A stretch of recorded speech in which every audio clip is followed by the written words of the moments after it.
Romans 5:3 says, we can rejoice too. Look how powerful this is. We can rejoice too when we run into problems and trials, because we know that problems and trials produce endurance, right? That when you go through a trial or a problem, it produces endurance, and endurance produces character, and character produces confidence, right? Now, in that scripture, it says it produces confidence in our salvation. And there's this gentleman that wanted to be extremely wealthy. He met this very wealthy guy, and he says, will you teach me how to do what you do? I want private jets and houses and everything that you have. And he says, sure, but you got to read this book. It ends up being the Bible. He doesn't even want to go through reading the Bible through this process, but he does it. Guess what ends up happening? He becomes extremely wealthy from applying the concepts and the principles that the Bible teaches to his life and to his business.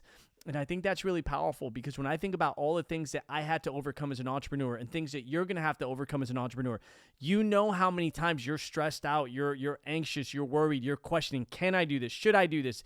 Did I make the right decision? You know you go through this process, and two things happen. You either quit or you what? Endure, right? And when you endure that process, you typically go through a growth phase in your business. Maybe you get better. Maybe you recommit. Maybe you hire staff. Maybe you invest. Maybe you read. Maybe you self-develop. Maybe you hire consulting. But you get better. You're seeking a solution, right? So if you stay with that problem long enough, you find success. You find the solution, right? So enduring, right? Having endurance through a problem produces character, right? Produces a successful character, a successful human being.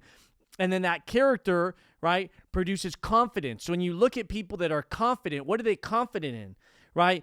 God, faith, right? Their process, they're giving their very best, right? So confidence, right, comes from character. And I think that like that simple couple verses in the Bible, right? Romans 5:3 to 5:5, right? That simple couple verses, if we just break that down and you're like, man, trials, right, and suffering produces endurance. So the fact that I'm going through a trial, the fact that I'm going through a challenge right now, man, I'm building endurance going through this challenge, and I'm building character. And I know if I have a strong character, I'm confident that it's going to work out for me, that I'm going to get there, right? Salvation, right? In faith, it's talking about a confidence in your salvation in God, right? And in life, it's, man, confidence that these things are going to work out, because I know Jeremiah 29:11, I know the plans God has for me, right? To plans to prosper you, right? And give you a future, not to harm you, right? So that confidence. So I think that's really important. I find that very successful people in my insurance agency, in life, in business, that they all have this quality of endurance. And that came from overcoming. So the next time you're going through a challenge, understand that you're building endurance in that moment. If you found value, please subscribe. Take care, everybody.